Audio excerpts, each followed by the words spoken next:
This headline has been in the 5 headlines seemingly every week, and it's the lightweight pitcher. What is happening at 155 pounds?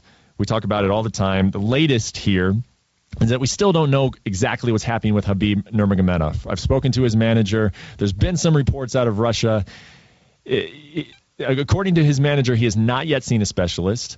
He intends to travel to Germany and get this thing checked out. You know, the liver issue, the bad weight cut that prevented him from fighting at UFC 209. Meanwhile, Tony Ferguson went on the MMA Hour this week on MMA fighting. Kind of called out Nate Diaz, kind of said he's still interested in Khabib.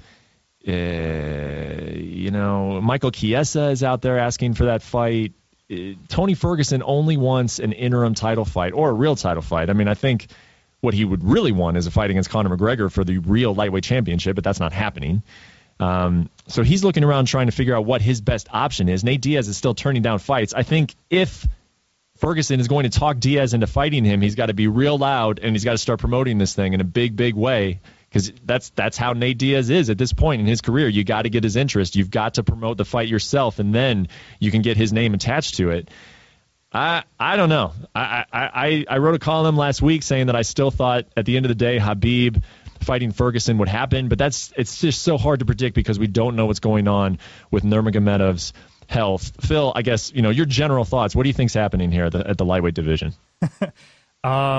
It's 4 cars trying to get in one spot. Everyone wants Conor McGregor, and like we said off the top of the show, we don't know what's next for Conor.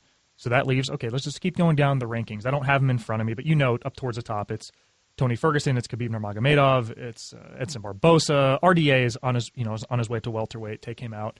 Michael Chiesa was scheduled to fight Tony Ferguson, I think on that South Dakota card before he pulled out with that back injury. He wants the Ferguson fight again.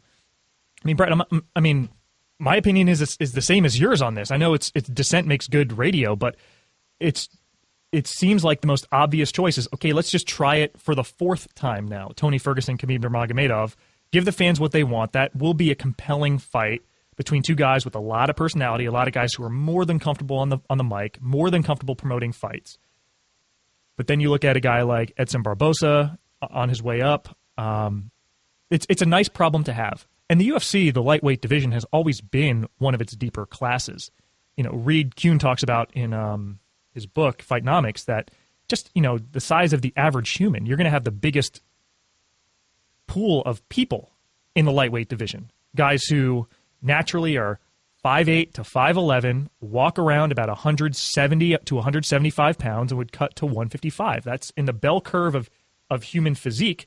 That's where you're going to get the most people. So it's no surprise you have the deepest class there. It is a good problem for the UFC to have, though, to have multiple guys at the top who can promote fights, draw eyes, who can either add depth to a good pay-per-view card right behind a title fight, or headline a fight on one of these Fox cards or FS1 cards that seem to be, in the new era of WME, as they've taken over, have seemed to be a greater priority. You see some of the depth coming up, like on that Fox card in Kansas City. And they're not silly. They know that TV rights are coming up in the not-too-distant future, so it wouldn't hurt them to get some good ratings outside of pay-per-views. You have guys who can headline fights and different matchmaking there, but the problem is anytime you make one move, then the other dominoes have to fall a certain way.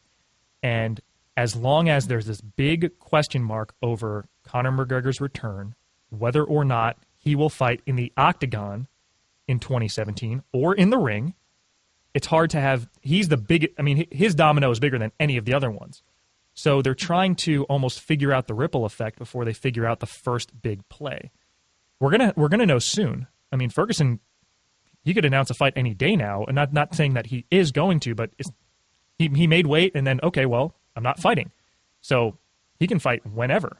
But the problem is, who do you put him against? And then how else does that affect the rest of the division? Ultimately, again, it's the consequence will be mitigated because you have enough options there and enough depth that invariably when these guys face each other, someone's going to lose. But then you have other pieces in play to fill in if the matchmaking is done properly. I think more in like the 5 to 10 area of the top 10.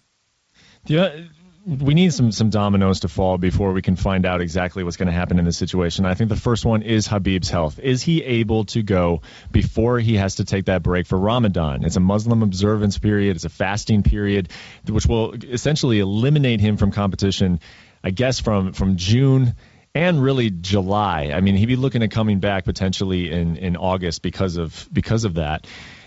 So can he fit in a fight with Tony Ferguson beforehand once we get a clear answer on that? No, it's not going to happen. Then I think you're going to see Tony Ferguson say, okay, well, who am I going to fight then? And it's going to become clear who his first pick is, I believe. I mean, Tony is a guy who's going to be hard to predict. He doesn't necessarily love to do media, so I'm not sure how he's going to get his message out there. But he's going to get his message clearly to the UFC that says, all right, look, give me a fight and give me an interim title fight. Here's probably my first choice, but really, as far as opponent goes, but really all I want is that fight soon, and I want it for an interim title or an official title. But that first domino of Khabib's health has to fall in place. So unfortunately, it would not surprise me if next week we're still looking back at this lightweight pitcher and not knowing what to make of it. Just announced, just coming through the Twitter wavelengths, that Scott Coker announcing that Lorenz Larkin, the former UFC welterweight, has now signed with Bellator MMA.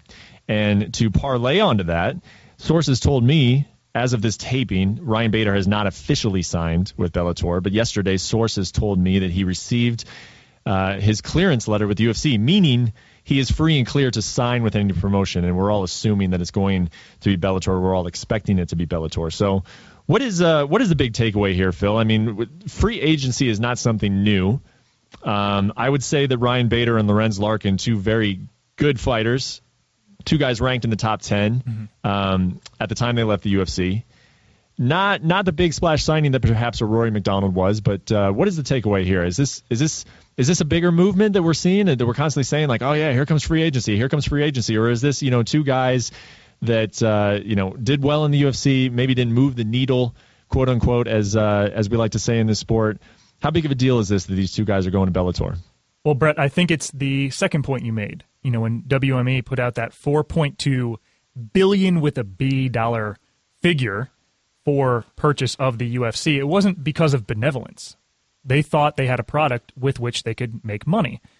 And nerding out on you just a little bit here, when you look at things from an economic standpoint, I know if anyone has an economics degree, they could come and this is a broad brush statement, but there's something called Porter's generic strategies, and it's two ways to create a competitive advantage in any industry.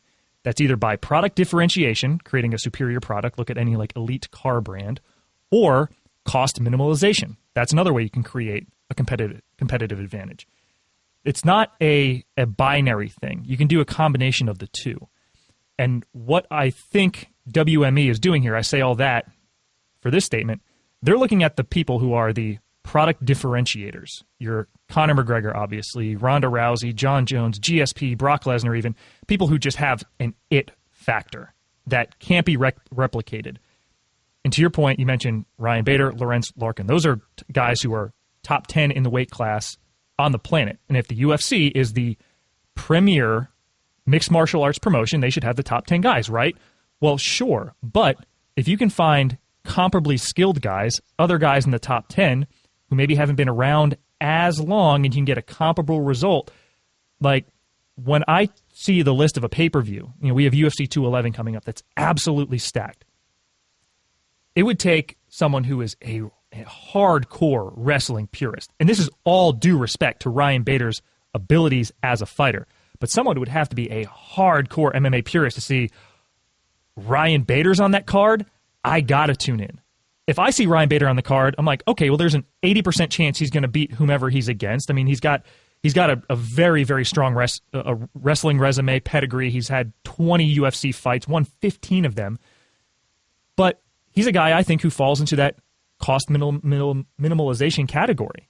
You can get a comparable product from other guys in the top 10. That's why you're seeing guys like Rory McDonald, Benson Henderson, who I love as a person and as a fighter, going to Bellator, which is comfortably in that second tier of MMA. So I think this is more of a statement of WME saying, okay, how can we get the best bang for the buck? We're going to invest in the people worth investing, and then the rest of it's going to be guys filling out cards, who moves the needle, who has an exciting fight, and then we can get a little bit out of and just go from there. So I think it's a bigger statement seeing top 10 guys who would be 1 or 2 wins away from a justifiable title shot, walking away to another promotion where they could be a champion within 1 or 2 fights and say, okay, this is a bigger picture thing from WME, and this is something that I don't think we're close to seeing the end of.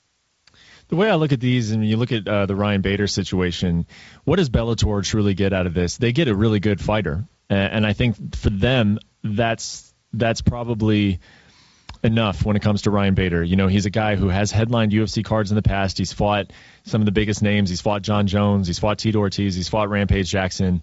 So he is a very recognizable name. He's not a superstar, but he's a recognizable name, and he's a good fighter, and that is something Bellator is interested in.